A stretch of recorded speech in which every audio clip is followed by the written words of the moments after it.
우리가 잘 아는 강북의 대표적인 종합병원의 정신의학과 신 박사님이라고 계십니다. 개인적으로는 저랑도 아주 잘 알고 깊은 믿음의 교제를 나누는 귀한 분인데요.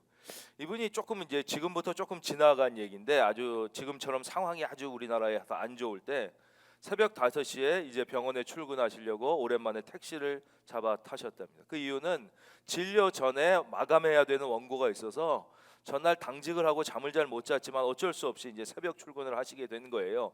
그래서 이제 택시를 타고 영령병원 가주십시오 이렇게 얘기를 했더니 그 택시 기사분이 영령병원이요? 혹시 의사 선생님이십니까? 그렇게 물으시더래요. 그래서 예. 그리고 눈을 감았답니다. 그 이른 시간에 비싼 돈을 내고 택시를 탔다는 이유는 잠깐 눈을 붙이고 쉬면서 가고 싶어서였는데, 근데 의사라고 그러니까 이분이 이제 말을 걸어오기 시작하는 거예요. 이러시군요, 뭐 저러시군요. 약간 짜증이 났답니다.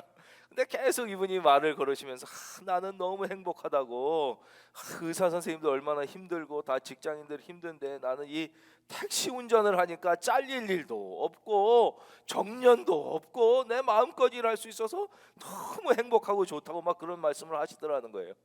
속으로 참 별 사람 다 봤다. 이렇게 다 어려워하는데 택시 운전한다고 이렇게 행복하다고 할 수 있는 사람이 있나? 그냥 이렇게 생각하면서 약간 짜증나서 건성으로 대답하면서 눈을 감고 드디어 병원에 도착했답니다. 도착해 보니까 요금이 6,900원이 나와서 7,000원을 드리고 얼른 택시에서 내려서 빨리 병원으로 들어가는데 갑자기 뒤에서 자기를 부르던 소리가 나더라는 거예요. 저 의사 선생님, 의사 선생님. 그래서 이게 웬일인가 하고 봤더니 그 택시 기사분이 차를 세운 채로 막 자기한테 환하게 웃으면서 막 뛰어오더라는 거예요. 그리고는 손을 보니까 손에 100원짜리 몇 개가 이렇게 들려 있더래요. 그래서 내가 6,900원인데 7,000원을 들여서 100원을 돌려주려고 왔나? 그리고 왜 그러십니까? 그랬더니 환하게 웃으면서 선생님 힘드시죠?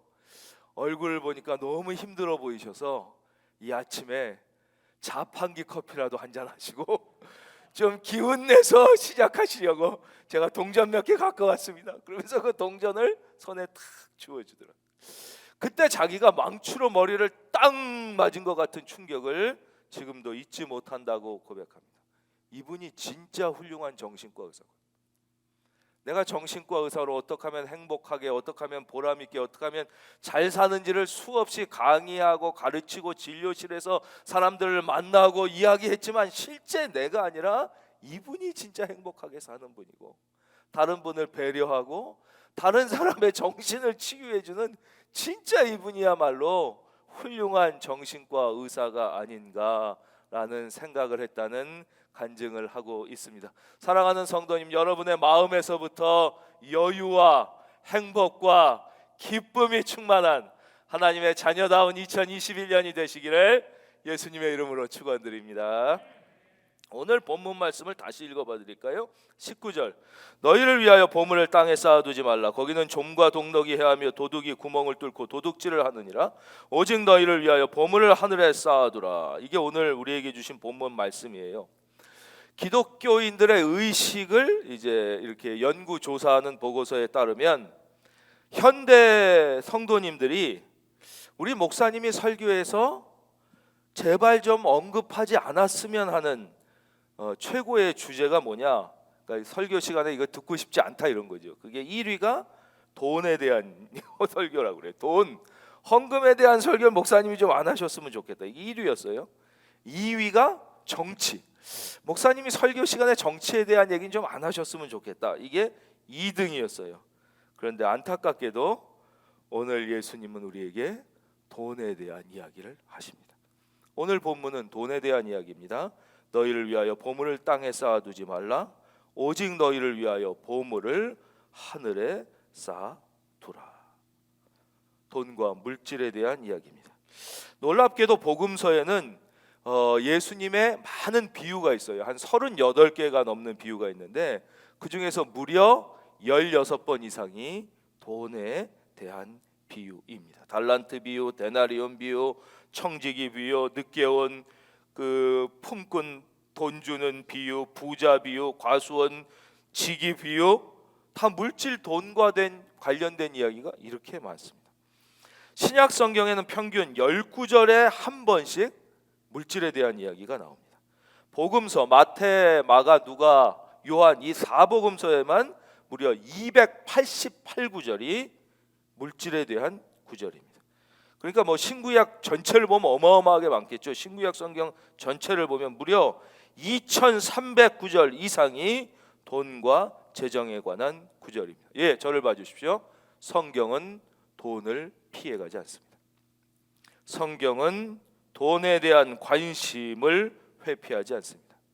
왜냐하면 돈은 삶의 구체적이고 실제적인 문제이기 때문입니다. 돈을 떠나서 인생을 살 수 있는 사람은 아무도 없기 때문입니다. 심지어 그래서 인류 역사의 가장 고상한 메시지, 이건 뭐가 생각나세요? 인류 역사의 가장 수준 높고 고매한 메시지라고 예수를 믿지 않는 사람들도 평가하는 산상수훈에조차도 예수님은 물질에 대한 이야기를 하고 계십니다. 우리가 가장 생명처럼 여기는 기도의 모본인 주기도문에조차 우리에게 일용할 양식을, 물질과 양식에 대한 이야기를 하고 계십니다. 그래서 이미 오래전 종교개혁자 칼빈은 뭐라고 얘기했느냐? 오늘날 교회의 문제는 돈에 대하여 많은 이야기를 하는 데 있는 것이 아니라 교회가 돈에 대하여 올바르게 말하고 있지 않은 데 있다 그랬습니다.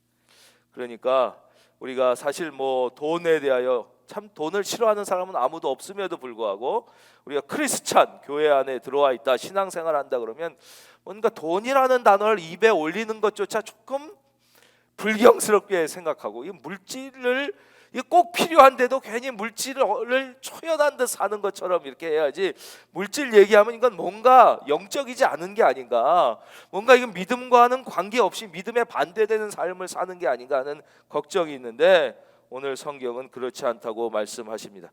그러면 오늘 첫째, 예수님께서 성경에서 이 물질에 대하여, 돈에 대하여 우리에게 금하지 아니하신 것, 즉 허락하신 것에 대하여 먼저 세 가지를 살펴보도록 하겠습니다. 첫째, 성경에서 예수님은 소유를 금하지 않으셨습니다. 한번 따라할까요? 소유를 금하지 않으셨다.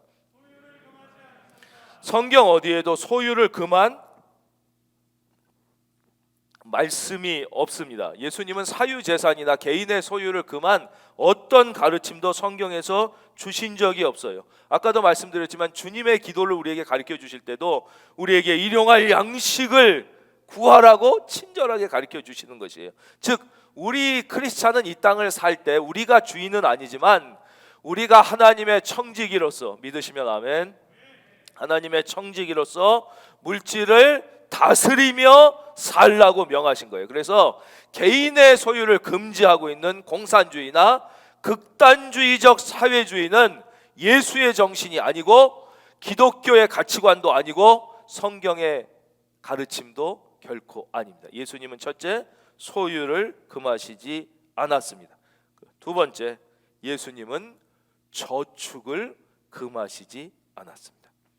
특별히 이 성경 중에서 이제 잠언에 보면 그 가르침이 많이 나오는데요. 잠언 6장 6절 한번 화면 보시겠습니다. 게으른 자여 개미에게 가서 그가 하는 것을 보고 지혜를 얻어. 개미처럼 열심히 일하라고 가르치면서 8절 보세요. 6장 8절. 먹을 것을 여름 동안에 예비하며 추수 때에 양식을 모으느니라. 일할 수 없는 겨울을 대비해서 우리는 뭐 노년이라고 얘기할 수도 있고 어떤 위기 상황을 얘기할 수도 있죠.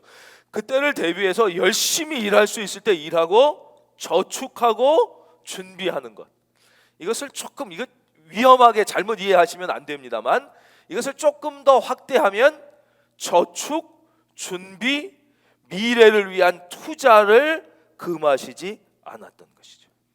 그래서 예수님은 그 오병이어의 기적을 베푸시잖아요. 그래서 막 물고기 2마리, 보리떡 5개로 5,000명을 넘게 확 먹이신 다음에 어떻게? 그러니까 예수님은 먹고 사는 문제에 대해서는 불가능이 없는 분이라는 걸 가르쳐 주셨어요. 너희들 걱정하지 말라 그랬지만 나머지 버려라 그러시잖아요.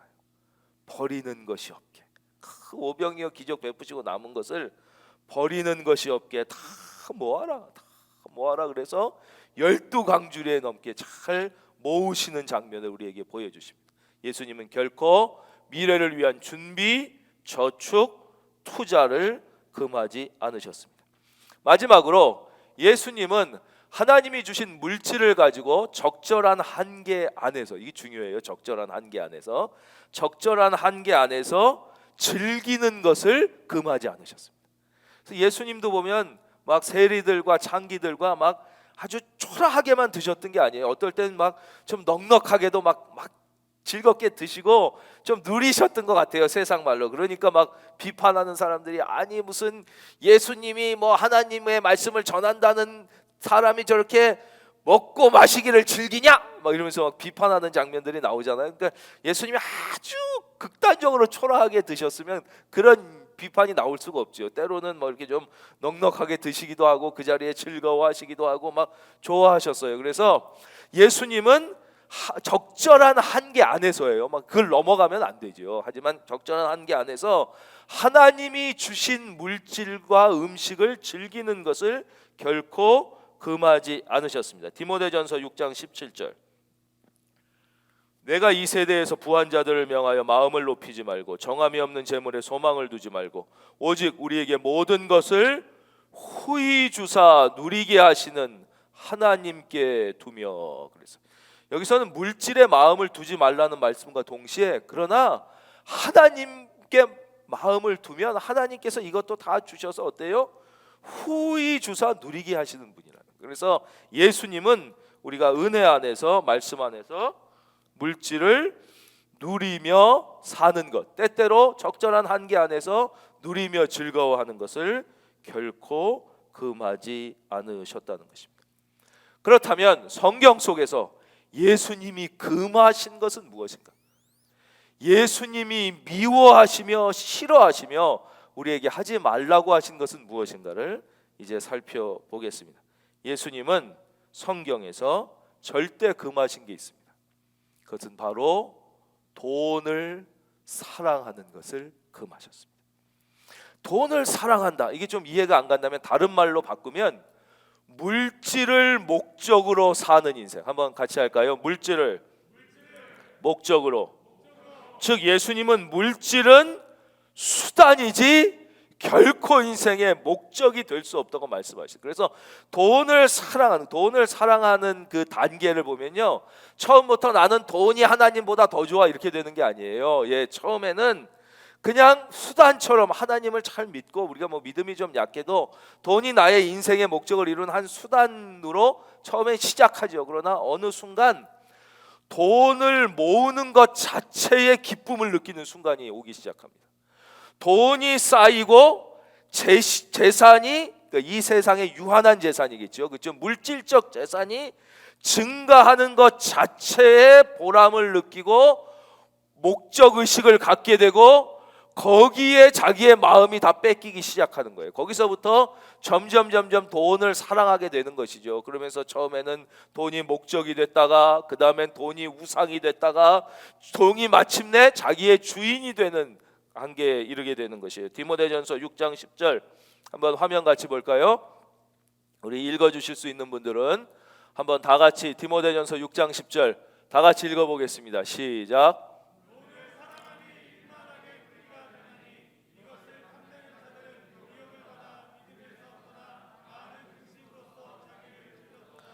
돈을 사랑함이 돈 자체를 죄악시하지는 않습니다.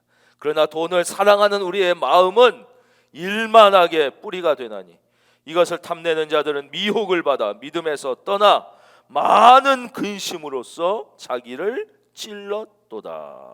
그래요. 마태복음 6장에서 하나님은 분명히, 예수님은 이렇게 말씀하시죠. 무엇을 먹을까, 무엇을 입을까, 무엇을 마실까 하지 말라. 이는 다 이방인들이 구하는 것이요. 그 뒤에가 중요해요. 너희 하늘 아버지는 이 모든 것이 다 너희에게 있어야 할 줄을 아시느니라 그러죠. 즉 이게 필요하다는 것을 하나님이 아신다는 거예요. 여러분, 하나님이 나의 필요를 아신다는 것, 이게 얼마나 우리에게 위로가 되고 평안이 되는지 몰라요. 하나님이 모르셔서가 아니에요. 아시기 때문에 걱정하지 말고 돈보다 하나님을 사랑하면 먼저 그 나라와 그의 일을 구하라. 그리하면 이 모든 것을 너희에게 더 하시리라. 그래서 하나님을 아니 돈도 사랑하고 하나님도 사랑하면 되잖아요 라는 게 우리의 어딘가에 숨어있는, 내가 하나님 더 사랑한다니까요. 하지만 돈도 조금 사랑하는 거예요. 하나님 다음으로 사랑하는 거예요. 어떻게 돈 사랑하지 않고 돈을 모으고 이 세상에서 풍족하게 성공하고 살 수 있겠습니까? 하나님을 더 사랑하지만 돈도 약간 사랑하는 게 그렇게 죄가 됩니까? 라고 우리가 항변할 수 있어요. 그런데 우리의 이 질문에 대하여, 우리의 이 항변에 대하여 하나님은 이미 분명한 답을 주고 계십니다. 마태복음 6장 24절, 한 사람이 두 주인을 섬기지 못할 것이니 혹 이를 미워하고 저를 사랑하거나 혹 이를 중히 여기고 저를 경히 여김이라. 너희가 하나님과 재물을 겸하여 섬기지 못하느니라. 분명히 말씀하십니다. 여기서 재물이라고 우리말로 번역된 이 단어의 헬라어 원어를 보면 여러분이 잘 아는 단어인 바로 맘몬이라는 단어로 되어 있습니다. 맘몬 잘 아시죠? 바로 우상신입니다.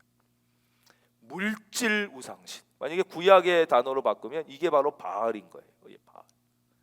즉 우리가 돈을 사랑한다는 것은 돈을 하나님의 위치에 놓게 되는 것이지, 하나님도 사랑하고 돈도 우리 마음에 될 수 있을 것 같아요? 성경은 안 된다고 그러는 거예요. 한 사람이 두 주인을 섬기지 못해요. 혹은 이를 미워하고 저를 사랑하거나 혹 이를 중히 여기고 저를 경히 여기는 것이지, 둘 다 사랑하고 둘 다 중히 여긴다는 거 안 된다는 거예요. 너희가 하나님과 재물, 하나님과 맘몬, 우상, 돈을 우리가 사랑하게 된다는 것은 나도 모르는 사이에 돈이 우리의 우상이 되는 거예요. 처음엔 사랑인 줄 알았는데 나중엔 어떻게 돼요? 돈을 섬기는 인생을 사는 거예요. 여러분, 돈을 섬기는 인생 살지 말기를 바랍니다. 돈을 섬기다 보면 돈의 노예가 되고 돈의 종이 되는 거예요. 여러분, 돈의 노예가 되지 않기를 바랍니다. 하나님을 사랑하여 돈을 다스리며 살 수 있기를 주의 이름으로 축원합니다. 그러므로 우리가 첫째 경계해야 하는 것은 바로 돈을 사랑하는 마음을 경계해야 돼요. 이것이 바로 우상 숭배의 시작이기 때문입니다. 둘째, 예수님께서 성경에서 금하시는 것은 바로 돈에서 안전을 기대하는 것입니다. 뭐 다른 말로 바꾸면 물질에서 안전을. 그러니까 현대인들뿐만 아니라 옛날에도 왜 그렇게 우리가 악착같이 돈을 사랑하고 돈을 모으려고 그러고 막 요즘에 보면 난리잖아요. 막 뉴스마다 무슨 투자 뭐 어디는 돈이 얼마나 올랐다, 무슨 주식은 뭐 어떻게 됐다, 막 텔레비마다 막 유튜브 선생님들마다 뭐 9시 뉴스 8시 뉴스마다 막 왜 이렇게 사람이 돈에 열광하고 돈을 악착같이 모으려고 그러고 그런 것만 보면 얘 마음이 흔들리느냐. 그것은 바로 이 돈이 나의 안전과 나의 가족의 안전을 지켜줄 수 있을 것이라는 착각 때문에 그렇습니다. 거의 현대인들 대부분이 갖고 있는 착각이 무엇이냐? 돈이 나와 내 가족의 안전을 지켜주고 미래를 지켜줄 것이라는 착각. 이 사탄의 이 기가 막힌 이 묘수에 딱 걸려든 거예요. 예. 예수님이 아니라고 말씀하시는데 우리가 그 사탄의 교묘한 수단에 마음을 다 빼앗겨 버린 거죠. 성경에 보십시오. 바로 어리석은 부자, 돈이 그를 지켜주지 못한 너무나 유명한 얘기를 알고 있잖아요. 막 돈 모으고 사업하고 막 미래 계획하고 소위 요즘 말로 치면 막 비저널이에요. 막 아주 사업 아이템도 많이 알고 비전도 있고 막 창고도 짓고 사업 확장하고 막 자기의 미래가 되게 막 장밋빛 같을 거라고 했지만 하나님이 뭐라고? 이런 어리석은 놈아, 오늘 밤에 내가 네 영혼 데려가면 어떡하냐? 돈이 그 사람의 건강도 생명도 미래도 책임져 주지 못한다. 지금 뉴스에 보도되고 있는 오늘의 문제가 아니에요. 수많은 돈이 엄청나게 많은 가정의 자녀들의 일탈과 비극을 보십시오. 여러분, 전에도 말씀드렸지만 절대 무슨 창조주 밑에 건물주니 뭐 일하지 않고 뭐 거저 이렇게 뭐 돈이 일을 하게 돼서 노력하지 않고 그냥 뭐 그것도 일종의 노력이겠지만 뭐 돈이 막 이렇게 투자를 해서 뭐 몇 배가 올라오니, 여러분 그런 걸 부러워하지 마십시오. 젊어서 그렇게 된 대부분의 사람들은 90% 이상 정신적 문제가 생겨요. 막 허무해진다든가 우울증에 걸린다든가 정신이 요상해진다든가 마약에 빠진다든가 막 뭐 이상한 뭐 자동차 갖고 막 밤중에 막 하다가 막 사고나, 그러지 정신이 올바르고 건강하고 행복하게 사는 길이 거기에 없어요. 오직 하나님만이. 할렐루야. 예. 그 보십시오 주변. 그거 막 부러워하고 그런다는 것은 너무 우리가 그냥 봐도 알 수 있는 것을 사탄의 교묘한 유혹, 사탄이 소위 말하면 당구로 치면 쓰리 쿠션을 치는 거예요. 당구 칠 줄 아세요? 바로 공격하면은 딱 우리가 알아채니까 탁탁 저쪽 뒤로 돌려가지고 마치 아닌 것처럼 그렇게 하는 것이죠. 돈이 우리의 미래를 보장할 수 없다는 거예요. 그래서 주님은 뭐라고 그러세요? 19절, 너희를 위하여 보물을 땅에 쌓아두지 말라. 거기는 좀과 동록이 해하며 도둑이 구멍을 뚫고 도둑질하느니라. 이제 본문 설명드리면, 고대 근동은 아무리 부자라도 집이 다 흙집이었대요. 흙집. 그래서 담을 아무리 높게 쌓고 이게 보물을 놓고 돈을 놔도 흙집이다 보니까 이 바닥을 판다는 거죠. 바닥을. 이 당이 다 흙이니까. 그래서 바닥을 파가지고 들어오면 도둑을 막을 길이 없었다는 거예요. 그래서 아무리 담을 높이 쌓아도 이 바닥을 파고 들어오는 도둑 때문에 어쩔 수 없다. 이 현대도 마찬가지입니다. 막 내가 뭘도 하고 뭐 이쪽으로도 하고 뭐 인간적으로 머리를 쓰고 뭐 다 해가지고 뭐 다양한 방법으로 뭐 나의 미래를 준비하고 돈을 쌓아놓는 것 같아도 하나님이 지켜주시지 않으면 얼마나 다양한 방법으로, 그렇죠? 예. 이게 우리나라 뭐 50년 전에 부자들 대기업 100대 기업 중에 지금 100대에 남아있는 기업이 손에 꼽는다는 거 아닙니까? 그 다 제일 머리 좋은 사람들이 그렇게 했어도 되지 않는 거예요. 뭐 오필가 50년 전에 50대 기업 신문 보십시오. 50년 지난 지금 그 50대 기업 중에 들어있는 기업이 몇 개 안 되고요. 예. 뭐 한 30년 전에 30대 기업도 지금 30년 지난 다음엔 뭐 다 바뀌는 것이죠. 예. 세상은 길지도 않고 영원하지도 않고 그것이 아무리 머리 쓴다고 해도 되지 않아요. 하나님의 말씀의 핵심 20절, 오직 너희를 위하여 보물을 하늘에 쌓아두라. 한번 하겠습니다. 하늘나라에 투자하자. 바로 예수님이 격려하시는 것, 예수님이 우리에게 가르쳐 주시고 싶은 최고의 지혜로운 투자는 무엇이냐? 6장 20절, 오직 너희를 위하여 보물을 하늘에 쌓아두라. 뭐 우리가 쓰는 말로 바꾸면 투자를 어디다 하냐, 저축을 어디다 하냐? 바로 천국의 영원한 하늘나라 은행에, 하늘나라 주식회사에, 하늘나라 부동산에 투자하라는 거예요. 할렐루야. 이렇게 아멘도 잘해주시고 감사합니다. 세상의 주식과 부동산이 아니라 바로 베드로전서 1장 4절 화면 보겠습니다. 오늘은 말씀 자체가 능력이 있으니까 이 말씀을 읽을 때 이 말씀의 능력이 여러분의 영혼 골수에 박히기를 바라면서 1장 4절 함께 읽겠습니다. 시작.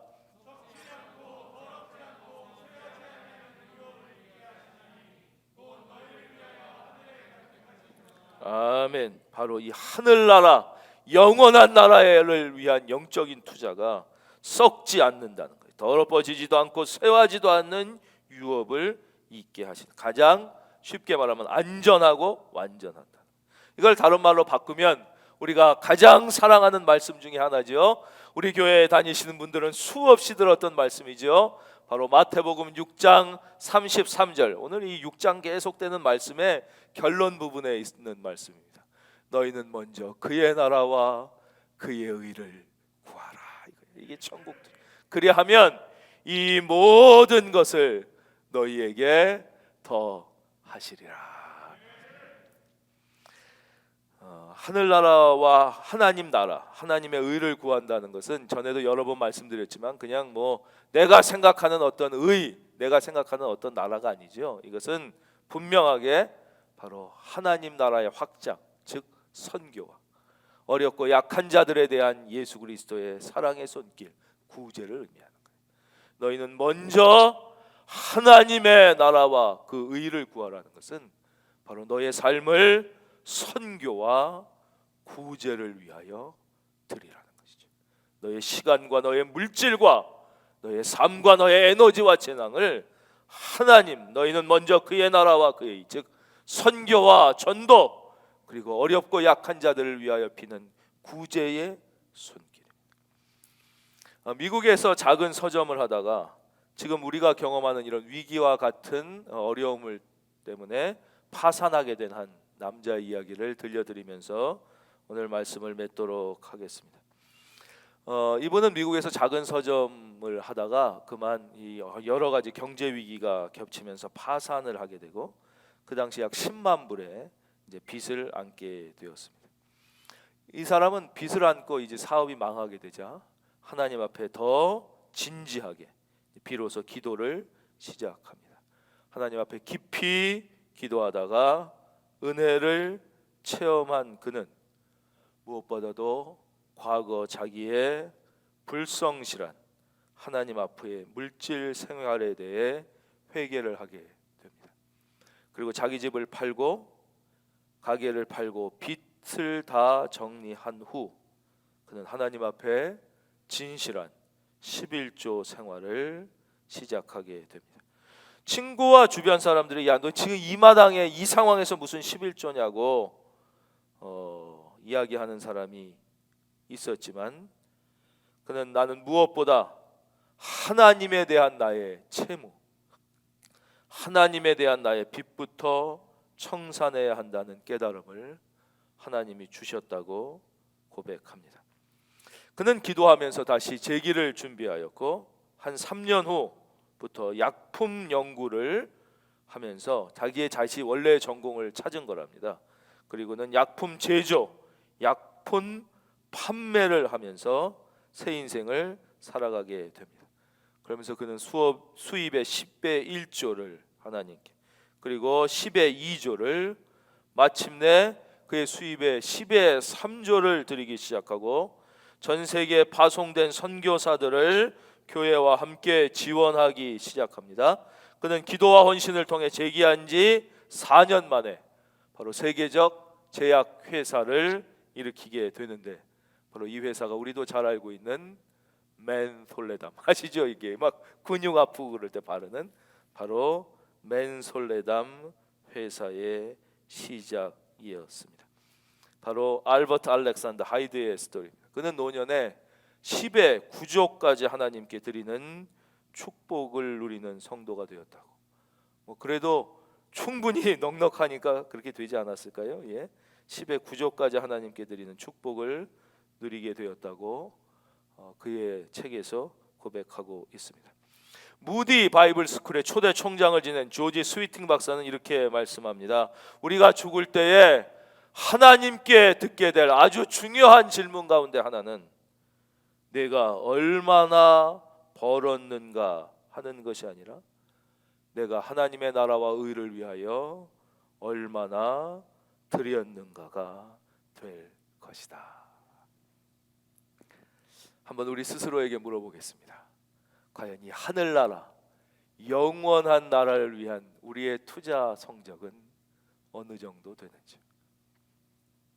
하늘나라 은행에, 하늘나라 주식에 과연 여러분의 몫은 어느 정도 있는지. 유한한 이 땅이 전부가 아님을 깨닫고 하나님의 은혜로 하나님의 자녀가 되어 구원받아 살아가는 사람을 우리는 성도라고 하고 하나님의 자녀라고 합니다. 하나님의 자녀된 자로서 진짜 더 지혜로운 축복받은 삶을 다시 힘차게 달려나갈 수 있기를, 그런 2021년이 될 수 있기를 예수님의 이름으로 축원드립니다.